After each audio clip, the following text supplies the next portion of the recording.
Good stuff. Okay, so welcome everybody to Social Media for Coaches. And the idea behind this session is to share a couple of things that we've been working on in terms of how to use social media to kind of understand a little bit more about some of the things I hear about social media that really makes me a bit cringy and makes my shoulders go up and in defense mode. And also just to hopefully save you a bit of time and energy in some of the other sort of stuff that's going out and floating around with sort of, let me call it the nonsense end of social media advice. So essentially, there's a good phrase I like from Tad Hardgrave, which is the best marketing is the marketing you'll actually do. And I think that plays well into the world of social media as well. The best social media is the social media you'll actually get involved in. So if you are just going to use social media to turn up, shout, and then bugger off, it's not going to work. You have to stick around and be part of that conversation. You can't just go onto LinkedIn, post, log off, come back in next week, post, log out, come back in next week, post. LinkedIn will know that you're just a shouter, and nobody likes a community group where someone just walks in every week and just goes, hello, I'm still part of the group, and then closes the door and goes. Like, you wouldn't do it in real life. So doing it on social, the AI algorithm is way ahead of you there. It will know that you don't spend any time in the app, and your content will go to the very bottom of the pile. So if you're going to make social work, you have to be social. Clue is in the name. So we used to have social networks. Now, these were back in the day with Facebook, where you would essentially add your friends and you would add people you'd met in real life, and then you might meet them in real life and tag them in a photo. And it was a network of socially connected people. Those days are now long gone. We're now in the social media or social channel world.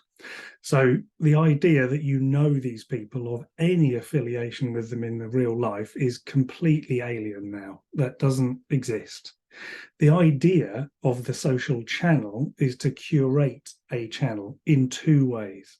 I think the first way is to create a channel of what you see. So you have a choice in who you follow, you have a choice in whose content you interact with, and how you make that feed for you. So you are making your own social channel, your own social media feed.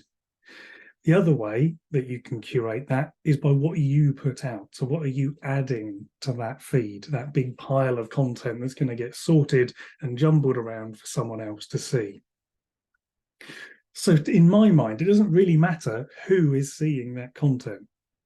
Like, you don't have to have met all the people you're connected to on LinkedIn. You don't have to have, have a direct connection to all these people. It doesn't really matter who is looking at your content, because in my mind, the content you put out is self-selecting. So we used to be in a time where you could sort of predict what content would work well and what content might be, let's say, land flat.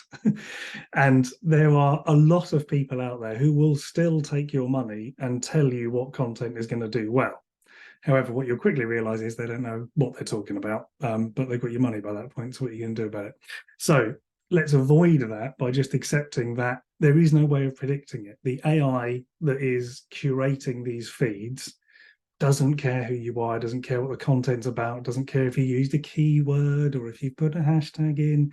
It's doing it basically on the combination of pixels of your post, and then it's using its AI magic to work out what combinations of pixels you've put in the post, be that text or image, is going to keep the person in the app the longest. That's all they care about. So when you're on Instagram, the thing that appears when you scroll up is what the AI thinks will make you scroll again. If you go to a different tab or you close the app, the AI learns, okay, we got it wrong.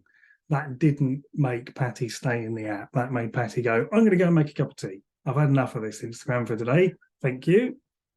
And the AI is like, didn't get that right. However, if what scrolls up is something goes, oh, that's interesting, and Patty's like, yeah, that's really good. That's what I want. That stays in the app, the AI learns. Now, we're not as clever as that AI, and I don't think anybody can claim to be that clever. That is, it's a decade of work to get that right. So gaming these algorithms, trying to battle the AI and win, is a fool's errand. It can keep you really, really, really busy. So if you've got lots of time on your hand and you've got nothing better to do, crack on. But my opinion is that ultimately trying to beat the algorithms just isn't worth it. What we can do is we can have a play with the AI. We can try some different stuff. We can experiment with some stuff. We can have some fun along the way. But trying to play the game and win, I think, is ultimately it's what they want you to do. They want you to keep doing it, because obviously the point of Instagram is that they feed you enough dopamine to keep you making the content, so that we can feed the people watching the content enough dopamine to keep them watching. That's the game we're in. So there's a bit of a downer for the start of social media. So let's try and bring it back up with some positive energy. So what's the point? Basically, if it's just dopamine in, dopamine out, what are we doing here? Well, in my mind, what we're trying to do with social media is, I guess, get people to a point where they think, oh, I've not thought of that like that before. Or connect two dots together in someone's mind that they may not have even realized were two dots that should be next to each other or could be connected. We're not trying to change someone's mind. We're not trying to influence what someone does. We're not even trying to explain necessarily in detail why those two dots should be connected. All we're trying to do is give someone a quick snippet of something that they might find interesting, and then point them in the direction of where they can learn more. So the idea behind that is that we take the detail out of social media. Very few people will click to read that comment. Very few people are going to sit there and read hundreds of words. Very few people are going to watch very long videos in an app like Instagram or TikTok. People will watch longer videos on LinkedIn and YouTube, obviously, because it's a bit of a different vibe. But the idea really is, what is a concept that you think someone who would be the right fit for you and your work would like to know? So essentially what this comes down into is your who, what, and why. So it's, who do you want to work with? What do you want to work with them on? And why can they trust you to do it? And those are really the three things that people are trying to work out when they are trying to discover people to work with. So very few people go onto Instagram or open LinkedIn and think, right, today I need to get my bookkeeping sorted. That's what I need to do. That's the reason I've opened Instagram today. And they're scrolling through going, oh, enough dogs and puppies and planes already. Where will I get to the bookkeeping content? No one's doing that. But if someone says, are you wasting all this time trying to work out how on earth to do bookkeeping, when really what you want to do is do confidence coaching? And so you think, that's a good point. I've just spent how many, I could have been working with a client. So let's say a client is, let's say £500 worth of work for a round number. I've just spent £500 of work time on bookkeeping. I should get a bookkeeper. You've joined two dots. It's a bit of an arbitrary made up situation, but you get what I mean. You don't necessarily go on to the channel to find it, but if someone points it out to you while you're on the channel, you might be like, huh, not thought of it like that. So the classic example here is that I always give. People who've been to these sessions before know where I'm going with this. Essentially, it's stress. So if you are feeling stressed, did you know that it might be because you're not sleeping? Yeah, that's interesting. I've not thought of that. I mean, I'm not sleeping very well, but I just assumed it was because I've got a rubbish pillow. So we've got two options there. We can either sell someone a pillow, or we can explain to them why stress influences sleep.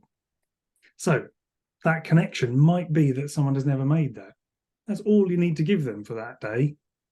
Then another post you might do might be saying, if you're not sleeping very well, did you know it might be because you're stressed? Someone goes, oh, you know what? I thought of that the other day, actually. It's the second time I've heard that. That is interesting. I wonder if there's something in this, because I'm still not sleeping very well.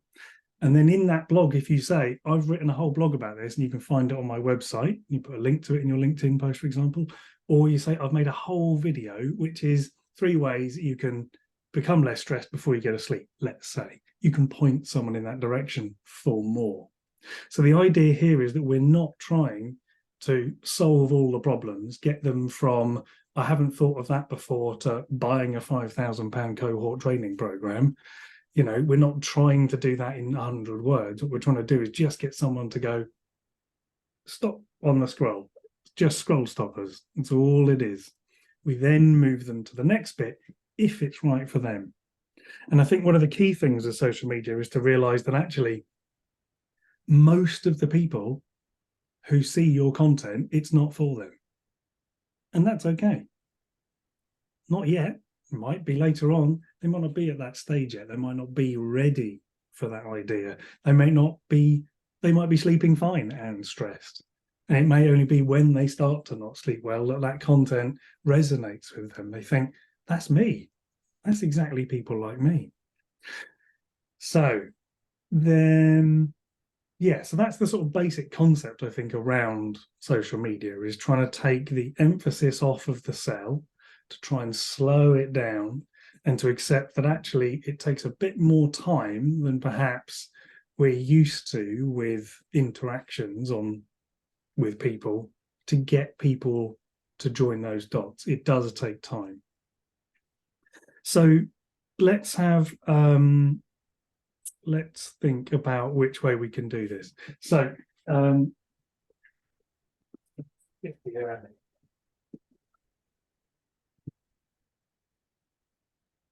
so on the flip chart, I'll make my screen a bit bigger so you can all see.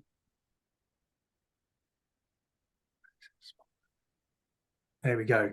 So let's have a think about how this works. So essentially, we know that the client is thinking about who, and what they're thinking about is that people like me? So what they're thinking is, when they see a post by Peter, they think, oh, do you know what? Peter's talking about exactly the kind of person I am. That is exactly how I think. That's how I'm thinking. That's how I'm feeling. That's what I'm doing. That is people like me. So getting clear on who it is that you think you can work with the best right now, who's going to get the most out of your work. And it's not necessarily a job description. It could be what they're thinking, what they're feeling, what they're doing. If you imagine your client sat in their sofa or sat at their desk or doing what they're doing in their day-to-day, what is it they're thinking, feeling, or doing? It's not often a job title. I find your who or your niche, you could think of it as. It's very rarely a job title. It could be people in the finance sector, you know, people who are in and connected to accounting, buying, purchasing, for example. That could traditionally be, I work with finance managers or finance directors. So great, but there's probably a surround of that. So the next thing they want to know is, what does this person work on? And is that what I'm looking for?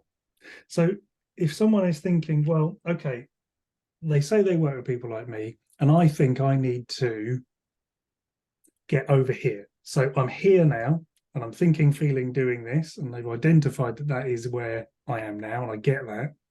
And then what Patty's done is she said, over here is where I work with people, and over here is what people end up thinking, feeling, and doing generally after the work. And this bit in between, the what, that's what I work with them on. Now, some people will come to this with a very strong idea of what they want. Some people will say, I want to work with a coach because my friend David has worked with a coach, and David told me that I need a coach. So I'm looking for a coach who does this very specific thing. So sometimes you'll be in a sector, or your audience will be looking for something very specific. Other times your audience don't know what they want, and therefore you have to do a little bit of work there to help them understand more about what it is they want. But ultimately, that really has to resonate with them. And then lastly is, why? Why can I trust these people? Why can I trust this person that help to get me where I want to go? What is it about this person that makes them different? Why do I feel like if this person said, right, we're going on a hike, I'm going with them? What energizes me about them? What motivates me? So that's what the client is thinking.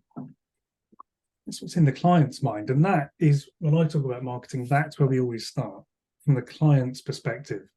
Because what we're doing is in service of the client. As coaches, what we do is we are trying to work with the client, as you all know. We know that bit. So how do we get marketing to connect with the client? How do we do our marketing activity in answer to these questions? There are 3 steps. The first is connect. So what we need to do is we need to connect with the people who we want to work with. And we do that predominantly on social media. Social media is a great place to connect with people. It's also really good at networking events, or at sort of the word I'm thinking of, not a seminar, but like an all-day event. You know what I mean? You go where they are hanging out, essentially. But meeting people in the real world is still a really good way of running your business. Being featured in a magazine, appearing on a podcast, getting someone to do a post about you. There's loads of different ways to connect, and we'll dive into those a little bit more in the rest of the session. The next thing we need to do is we need to give someone something to consider. So what do I mean by that? Well, let's go back to my sleep stress thing. So on social media, we might say, if you're not sleeping very well, it might be because you're stressed. Here are 3 ways that you can become less stressed before you go to bed. Here's a blog on that. So that's something to consider. Give that someone something to consider. And then you might say, as part of my work, I work with people who lead companies, let's say founders who are leading a big team, who've suddenly expanded and they're growing their business quite rapidly, and they're getting really stressed about it. They're not sleeping very well, and that's just making the whole thing worse. My work is all about breaking that cycle and helping you to understand more about what's going on. That's what I do. So I'm saying about where you might be now, where you might want to get to, and how I can help you in between. So giving you that thing to consider. I'm not doing that necessarily up front. I don't need to do that in every single post, in every email I send. I can just point people to that thing to consider at a later date. And the last thing to do is to commit. So what is it that you want people to do in order to commit to the work? Because we all know you can't coach someone who doesn't want to be coached. So what is the promise you're making? What are you setting out here? And why can they trust you? They can trust you if you're making a promise that is exactly what they want to achieve. So if you're saying, through our work, we will cover these 3 things. We'll work in these areas, we'll do this and we'll do that. The process looks like that. It feels like that. This is the investment of time and money I need from you. And this is the first step. So we're not posting over here in Connect saying, if you can't sleep, buy my 5-part course, because that's way too soon. They've not considered it. They don't even know if they trust you. They're not ready to commit to the work. We're going from 0 to hero in 50 words. It's way too fast. So what we're doing is we're slowing down that process. We're letting people take that journey on their own, at their own pace. We're letting them truly decide whether coaching is appropriate for them. Do they feel ready for that work? Because I think you'll appreciate when I say that, sometimes people aren't ready for the work. They come to you, they talk to you, and they're just not ready. And that's cool. They don't have to be ready yet. They might be ready in a few months' time, and that's okay, because they can come back and just sort of float around here for a bit. They can read some of your content, read some more blogs, watch some videos, listen to those 12 episodes of the podcast they've not yet listened to. They can binge on the Netflix of you, And that's cool. And then they'll come back when they're ready. But when you get someone who's on a call and they're ready to go, their question isn't, well, how much is it? Why is there 6 sessions? I'm not sure if I need that bit. Their question is simply, well, when do we start? When can we do the first session? And that is the dream. That's what we want to get over here. So that's a big overview of the marketing process and how social media fits into it. Does anybody have any questions?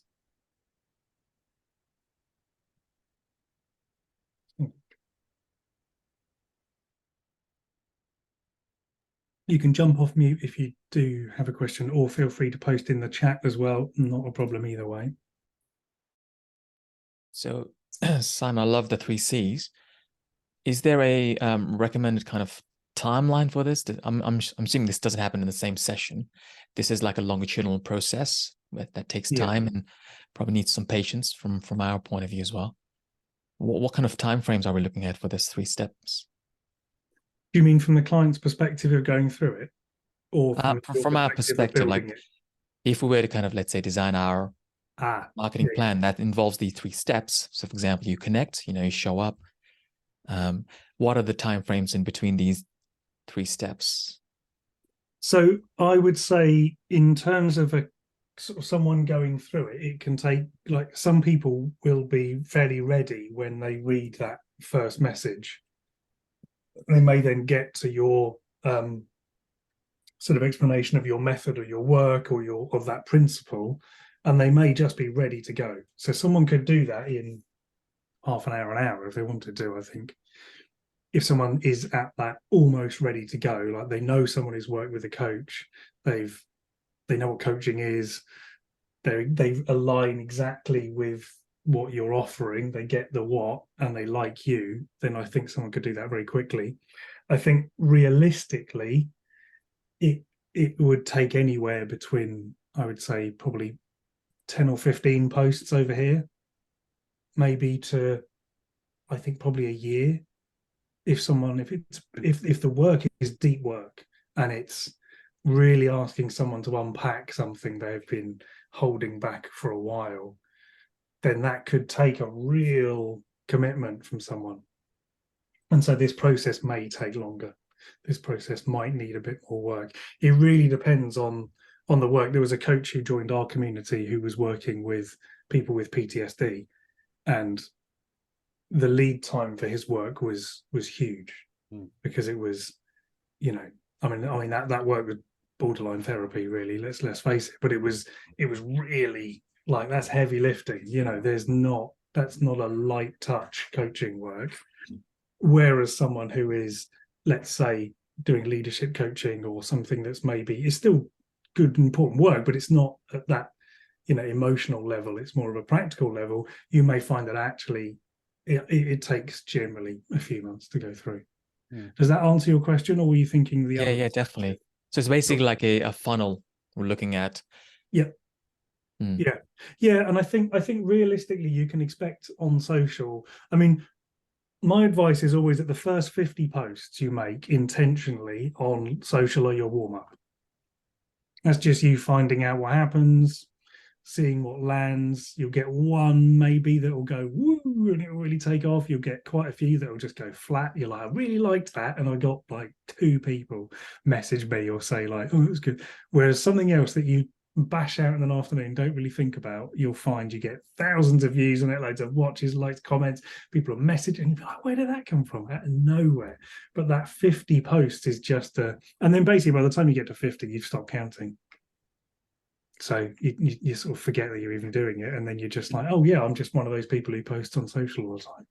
You just sort of forget about it after a while. It becomes that habit. So I post every Monday. So that's where I find that works for me, because it means I've got all of the week before to get it ready, and then it's out of the door Monday morning. And I find most people say don't post on a Monday, but I find actually it sort of gives people a bit of a, oh yeah, on a Monday, rather than just it's a to-do list. It's hopefully it's their lunchtime read. But I think when you're thinking about, yeah, it's going to depend a lot on who your audience is and how ready they are here. If you're not asking people to make a big jump, it'll be quicker. If you are asking people to make a big jump, then it sometimes needs steps in between. And that may be that one-to-one work isn't quite what people are ready for. They need something like a rung down. They might need a video course that's maybe 3 or 4 videos or something. Something that's just really, sort of high level, lets them get a flavor of it, start thinking about the concepts on their own, some exercises, something a bit more manageable that's you can just have on a website that people buy. You don't necessarily need to be involved in the sale. There's no conversation there. A book is a great one. That's working well for me with the book. Is having the book out there means people can just buy the book and get to know what I'm talking about. If they like it, they can either come and join us in the community, or they can do one-to-one work. They can, but the book is a really low barrier to entry in terms of someone who's even just curious about it. So yeah, that's Sophie. Hello. Hello. I just wanted to ask about, because obviously you've got people constantly finding you on social media. So you've always Mm. got people coming in at the start of the funnel. So how often, because this is where I always fall short, I get really excited. I develop a new course or a product and I just want to go out there and shout about it. And I haven't done I've gone straight in at commit and I've forgotten about the previous steps. But my question is, how often should you be sort of going round the cycle and starting with the first, here I am, this is who I am, then here's something to think about, and now here's a product? Like, how realistically, how often should you be doing that without pissing people off, that the only point Yeah. of you posting is to sell shit to them, basically? Yeah, no, it's a really good question. So I think there's a couple of ways of thinking about it. If you have, let's say you've got one core concept that your work revolves around, it would get very repetitive to just talk about that one core concept all the time. So then you are at risk of just becoming a broken record and posting the same thing. I totally get that. And that is where I would put your core concept as a consider piece of content. So you can put some real time and effort and focus into describing that really well one time. And then you can think about all of the ways in which that connects to the way people are thinking, feeling, doing things now, and how that connects into that process. And then all you need to do is point them to that bit of content every time. And people don't mind if you're always saying, go over here and check out more, go over here and check out more, because most people won't. But the ones who do are taking that next step on their own. Do you know what I mean? They're signaling they're ready to take that next jump. So when I do my content that I put out on LinkedIn, I say, if here is the blog and here is the video. And then I say in the blog or the video version of it, I just say, if you want to know more, you can check out the book. Then I give the address on where, the book website. And I know then people, oh, cool, okay, I can go and check that out.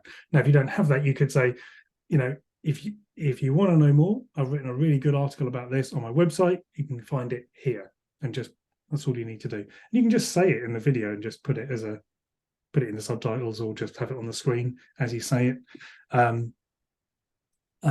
So I think the thing is, people don't see the posts you make in the order you make them, because the algorithm, I got a post about someone had dropped their favorite mug, because the kind of content we're dealing with, isn't it? They dropped their favorite mug that their son had given them on Monday morning, and the post was, how's your Monday going? And I saw that last Friday.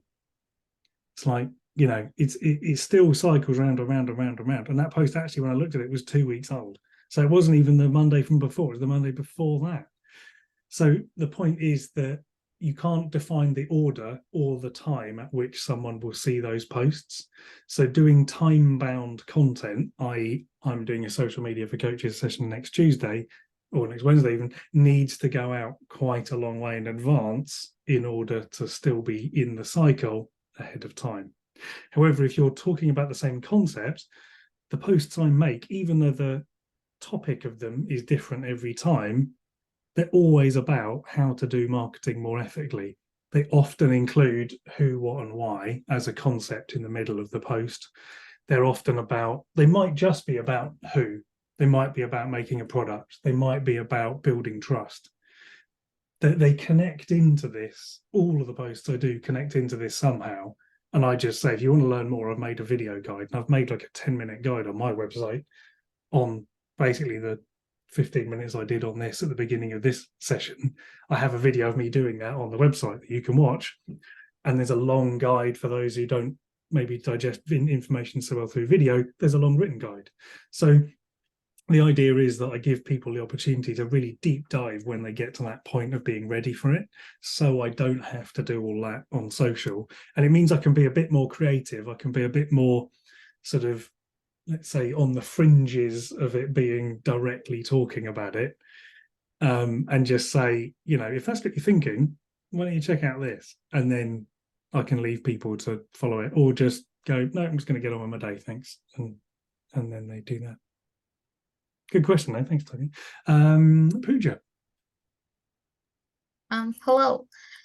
So talking about the core concept, I understand that at some point you have to be specific with your posts to cater to your niche and not stray away too much.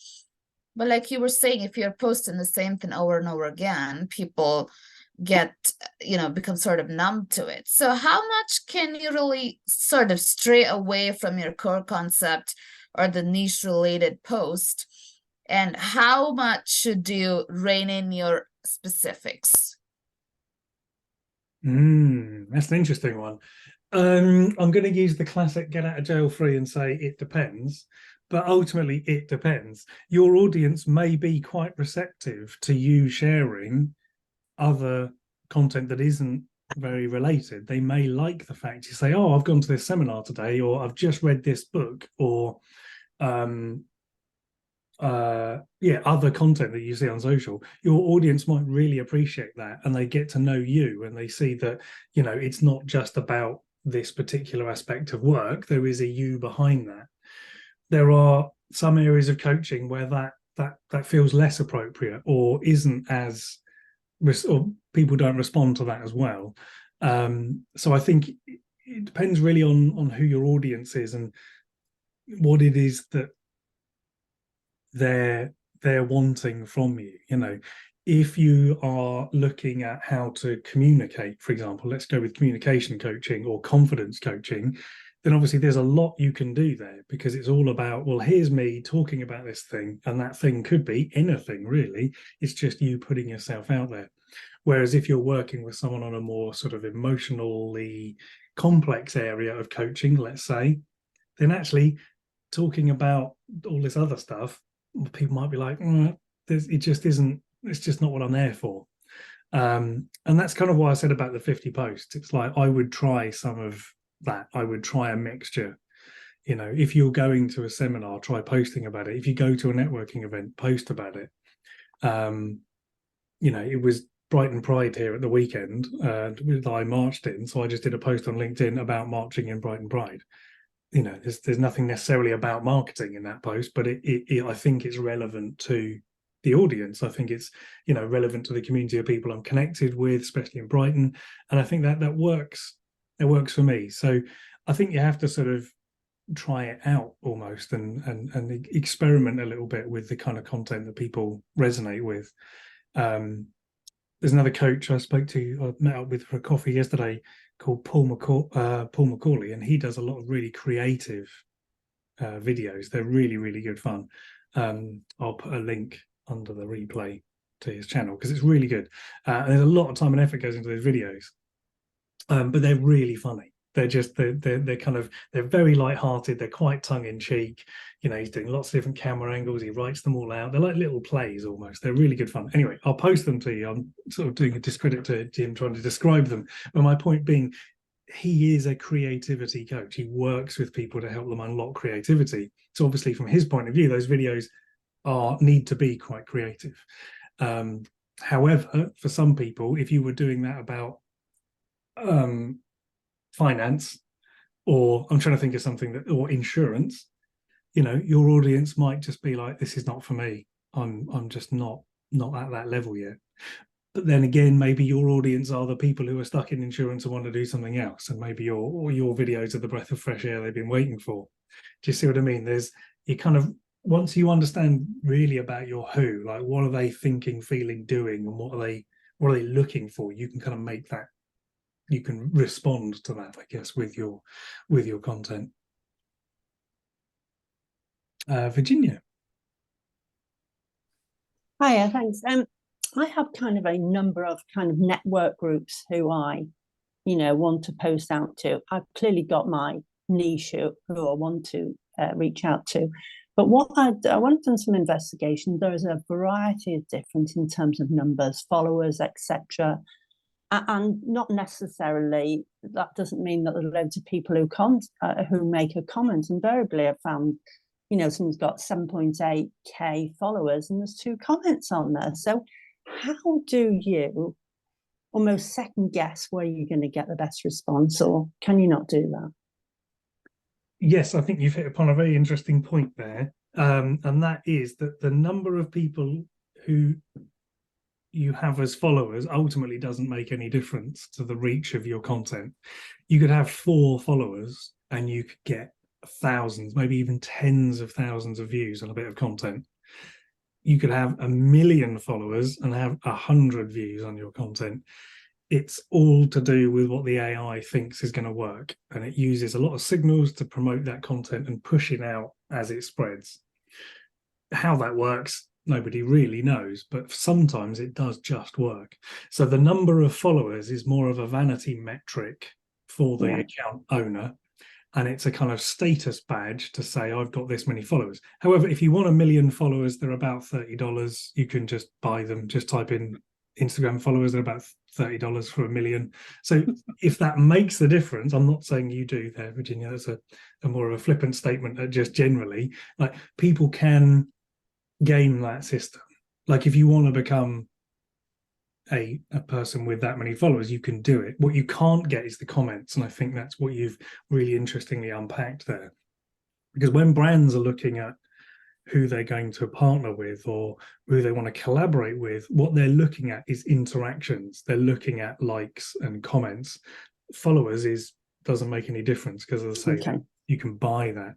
So I think really the aim is, the way I measure the success of social content is either the number of people who tell me about the content or comment on that content in real life when I go to a networking event. People often do that. Or they comment on the network, or they send me a DM, they message me about the content.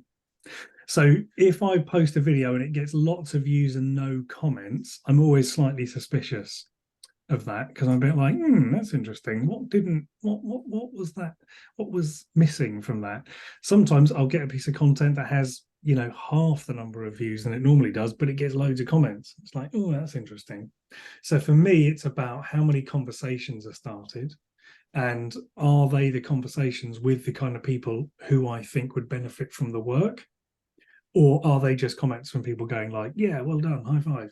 That kind of comment doesn't really count. But like, I met a friend for a drink a couple of months ago, and they sat there and explained to me this concept that they'd seen about that week, and they were talking about how this thing, and they basically explained one of my videos back to me, and then they were like, but I can't remember where I saw it now.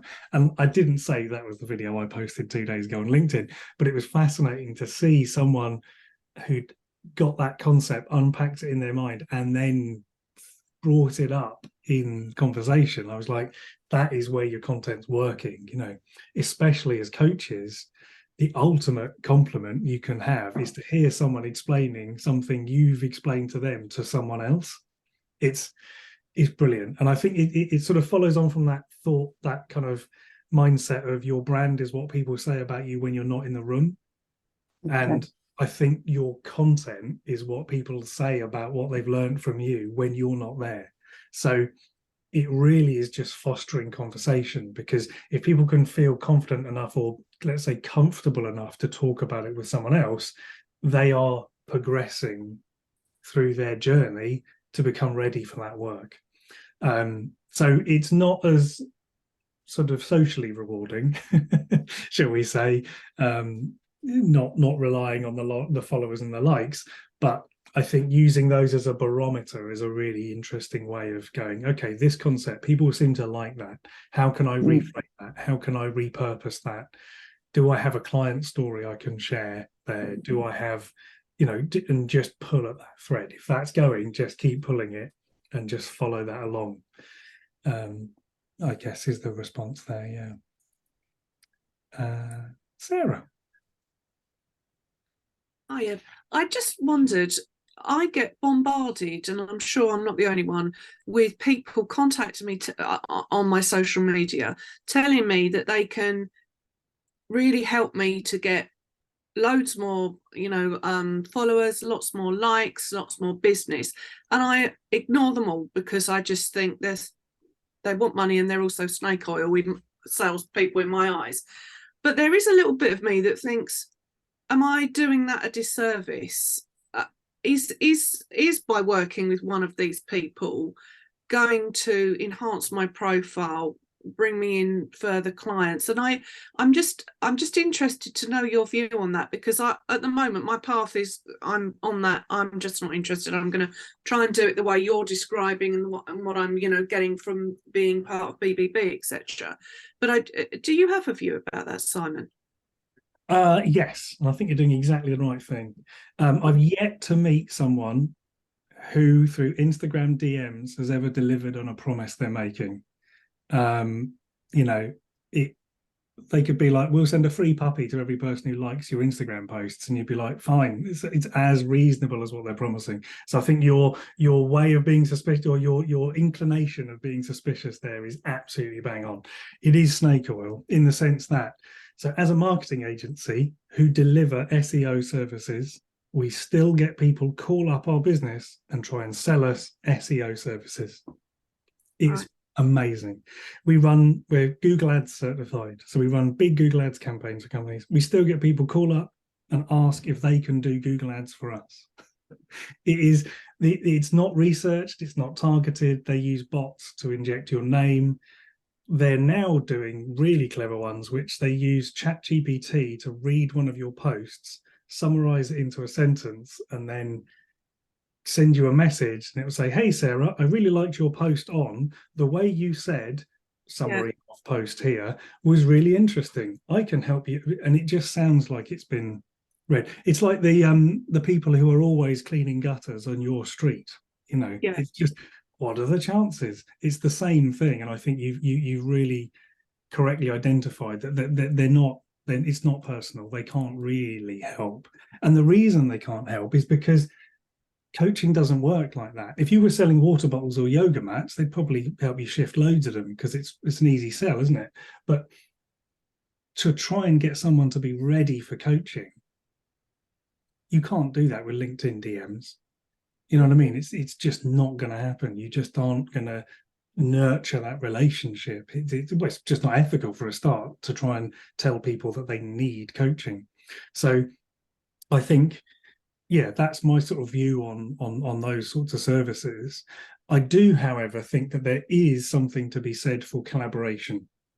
So if someone who, let's say, is also a coach, but is coaching people who are similar to your audience, but it's a totally different offer. And let's say they do the bit of coaching that you don't do. So actually, if someone comes to you and says, hey, Sarah, I'm interested in doing this, and you say, that's not the kind of coaching I do, actually. However, this coach over here, they'd be the right fit for you. then doing something together and collaborating, that could be really interesting. So if someone does approach you with a collaboration invitation, I would give that another read and just make sure if they look like the right fit, then there's absolutely no reason not to go with that. Because I think even if all you end up is referring people work, and it's just a, what goes around comes around type arrangement of just, well, I'll send you a few, you send me a few, we're all good. It doesn't have to be financial, just a, helping people type arrangement, then that could be beneficial. Or it may be where you do some content, or you write a blog for them and they write a blog for you, and different, videos, all this podcasts. There's all sorts of collaboration invitations. The other one I've heard of recently is you paying a podcast agent. So they'll say they can get you on different podcasts. They're asking for a small fee up front, and then they do that. Of course, they never deliver. It's definitely worth approaching people who host podcasts and explaining, why you think you'd be a great guest. What is it about a recent episode that got you thinking? Why would they consider you? That kind of thing. I once had a session with a very successful podcast host who said, you'd be amazed at how few people email me. He's like, I don't get many people. He's got millions of listeners. And he's like, most people just think it's a waste of time, so they don't bother. And he's like, I get a few every week and I read every single one, because he's like, no one ever emails me. And I was like, that's mad. It's a huge podcast. And he was just like, yeah. I'm not saying that's true for everybody. Some people might get absolutely bombarded, but it's always worth a shot. It's how we ended up being featured on the AC podcast. We just got in touch with them and said, hey, can we be on your podcast? And they're like, yeah, sure. Great. We'd love you to be on the podcast. This sounds exciting. So yeah, it's not all DMs are bad DMs, but yeah, thanks, Sarah. John Paul. Yeah, so I think there's a couple of things. First of all, just picking up on those points, I think with AI, what we could see social media has a threat to them of them being overwhelmed with just so many spam messages produced by AI. And I think they'll be cracking down on that because they have to, because people don't want to spam all the time. So kind of these spam marketing techniques are just going to be squished, I think, in future. If you're dependent on them, you could see your business suddenly disappear because the marketing algorithm's changed or the AI has decided it doesn't like that. So I think what it wants to do is, as you say, create those conversations, but that's a very different approach to marketing than what we're taught. We kind of go out there saying, what do you want to tell people? What is the information we want to push out there so that they listen to us? But if you actually try and approach it as in, what is the conversation we want to create and how do we create it? It opens a lot of other approaches. But I think it's a hard thing to do, because if you do that, and you set out a question there and no one answers, you start looking a bit silly. So it's kind of, how do you navigate that tension between putting out useful, interesting information out there and getting response and creating a conversation? Yeah, that's interesting. I definitely agree with you about the tactic side of things. With any marketing tactic, there is a shelf life to that effectiveness. So always beware of that, in terms of the shiny tactic is only shiny for now until the AI catches on, as you say, and then adjusts. In terms of that kind of asking the question and getting the response, I think if you are posting the content with the intention of getting a response, then you're always opening yourself to the fact that you might not get one. Whereas if you are posting the content to purely be helpful or interest, to here is something I want to share with you, and then people will still respond to that, even if you don't directly phrase it as a question. So even if your post is, what would happen if here's my thoughts on that, and then people will respond if they want to. If you just get tumbleweed, it's not necessarily a problem. It might be that actually the next time you meet someone at a networking event, they say, I saw your video the other day where you were talking about that, and it got me thinking, and off they'll go, and that conversation will open up. Or someone will message you in a month's time and say, do you know what, ever since I saw that video where you asked that question, it's been playing on my mind, and I wanted to get in touch because I've looked at your web, and off they'll go. And sometimes that question that you pose can be the start of weeks or months of thinking and work within their mind. So my personal approach is not to pose the question directly in the content, to say, hey audience, what do you think of this? I'm relying on you to not make me look silly by posting below, but rather say, here's a question, here's my thoughts on that question, what are your thoughts?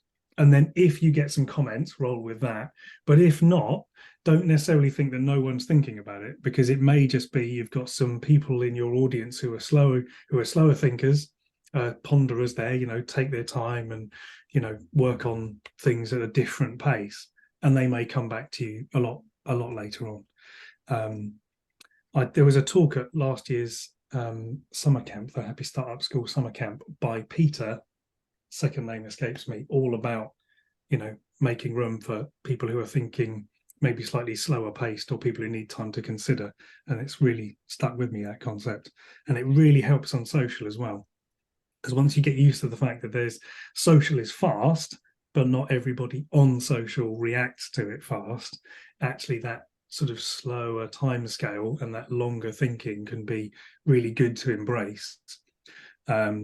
The other thing is, if you're doing YouTube videos, you can essentially link in the corner to another video that you've made. You've probably seen it, and that I find is really useful.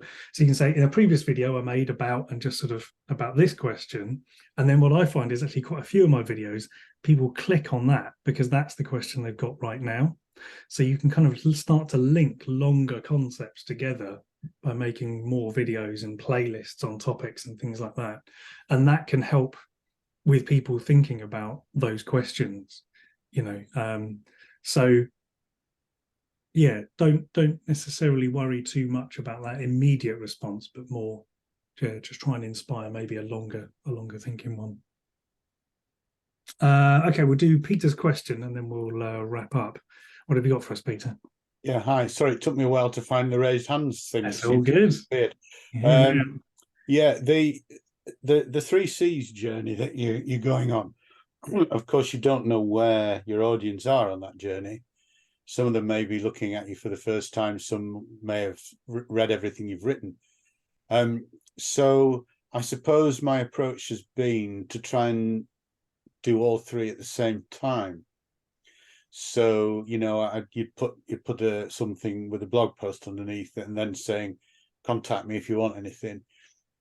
And it's just trying to get your head around how you devise a process that doesn't provide people with what they're not ready for yet. So you're not saying, please commit to this on the first post they've read, but actually for somebody who is not just reading you for the first time, who's actually responded to things. You know, are you posting different posts for different purposes? Are you putting your blogs somewhere else so they have to click a link to them? Because I was again told, you know, you defeat the AI by putting your blog posts on LinkedIn because they get prioritized. Don't know whether that's true. So it's just a matter of trying to second guess where your audience, if you've got an audience, first of all, and if you have, where they are on the journey to commitment. And you know, how you manage that. Yes, that's very interesting. First of all, I think when you are in the more high click-through environment, so larger audiences, and you're coming up for some very big terms like leadership coaching or business coaching, then putting content on LinkedIn and your blog, that thing you mentioned, does become more important. When you're first starting out, it doesn't really make any difference where you put it, as long as someone sees it. Right. If LinkedIn comes up above your site, it's not a problem. At least they're reading it, I would say. So I wouldn't worry too much about that side of it. But in terms of where they are on the journey, I think it's more about creating content for people at different points of the journey, and then letting them figure out whether they're there yet or not. Right. So it doesn't matter if you make a post. Let's say you come up with, I've got this 3-step process and I've written this amazing page on my website all about that process. I would definitely post about that on LinkedIn and say, hey, everybody, I've just made this guide. This is all about my process. If you've ever wondered what I do or how the work I do works, this is how it is. And you could post that once every 6 weeks, once every 8 weeks, whatever. It's up to you. Once a month if you want it. That's all good. But the people who have absolutely no idea what coaching is, have absolutely no idea that that journey is even for them, are just going to scroll straight past it. They won't even see it. And that's okay. They're not ready yet. Okay. However, the second time you post it, they may have seen some of your other content and then think, that's that thing that Peter was talking about. I want to learn more about that.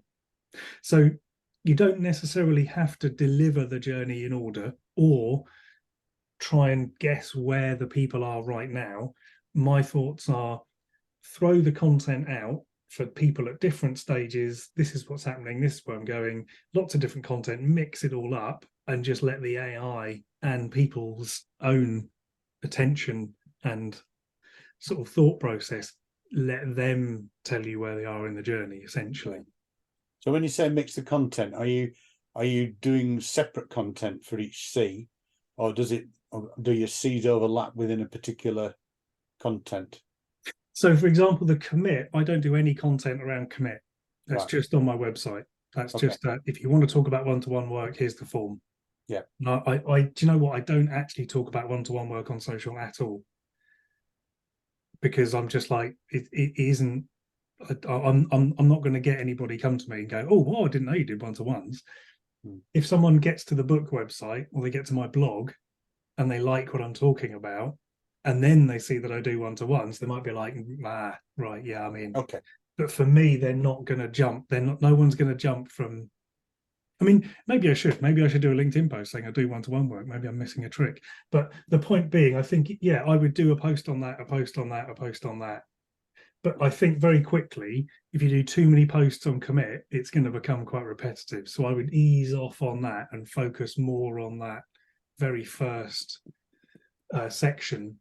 Yeah. Real high level stuff, just simple ideas. Because although it's simple to you and us as coaches, that kind of this really super simple concept, that must be, everyone must know that. We've got that kind of curse of knowledge of knowing too much in some senses. We've really got to break it down to, you know, if you were explaining this to someone doing their GCSEs, that's what I always think of. Right. You know, someone who's not necessarily had too much life experience yet. They've not got awareness of some of these phrases and things that are out. They've not really experienced the world of work or of this or that or whatever. Just, you know, as a rough idea, how would you explain it to them and start there? That's a really fun place to start, because you can't fall into, I'm a coach. Great, what's a coach? No idea. I do work. What's work? Isn't that a job? You know, some of these coaching words we use all the time mean nothing. They're really, you know, cohorts. What's that? You know, once you really start to break it down and expand that concept open, you're like, oh, I've been using a lot of coaching lingo here. Let's take some of those coaching words out and replace them with, and get creative with some of those words. It can be really good fun. I'm not saying dumb it down. I'm just saying, you know, make it easy. Yeah, make it easy, digestible, and it's interesting to see what comes up when you do that. And then maybe just for fun, go full on technical. Here is a high level concept. See whether your audience like that. You might find your audience jump on that and go, wow, God, Peter, you're talking my language. And your audience may be all about the high level. They might love it. That real, we don't know until you try. So it's if you're not sure, post it and see, would be my advice. Give it a shot, see what happens. Thanks. So to wrap up, I thought I would share with you, you may have seen it, you may have not. On our website, we've got a free coaching plan. I'll pop the link in the chat. You can download that. It's essentially this concept that I've explained here in a longer document. There's also 30 blog ideas, titles that are designed to get you thinking, that might inspire some content. They don't have to be blogs. They could be videos. They could be different, you know, it could be an Instagram post. But anyway, it's 30 ideas to get you going there. If you've enjoyed this session, then you may like to join us in the community. So we have a community for coaches, for people who get it, just like this. So if you would like to join the community, there is a free 14-day trial, 3 months trial that you get. So do come and try that out. You can find that on the website. If you click the link to the plan, there's a big button in the top. You can take a look around, see who's there, see what's going on. If it's not for you, that's cool. No hard feelings. If it is, you can stick around and join us. Included in that membership is a course that is designed specifically for coaches. And that course involves lots of different video lessons that go through all of the different things that you might like to consider for getting your marketing working. I'll put a link to that as well. And there are also sessions that me and Francis run every 2 weeks. And the next one of those starts on September the 5th. So if you are a member at September 5th, you can join that session. That's as simple as it is. And all the time you remember, you can keep coming to the sessions. So we roll through the different topics of that course 3 times a year. And as long as you remember, you can come along to those sessions. We cover mindset, so how to get into a marketing mindset. We cover clients, how to find clients. Who are those clients? Where are they? What are they thinking?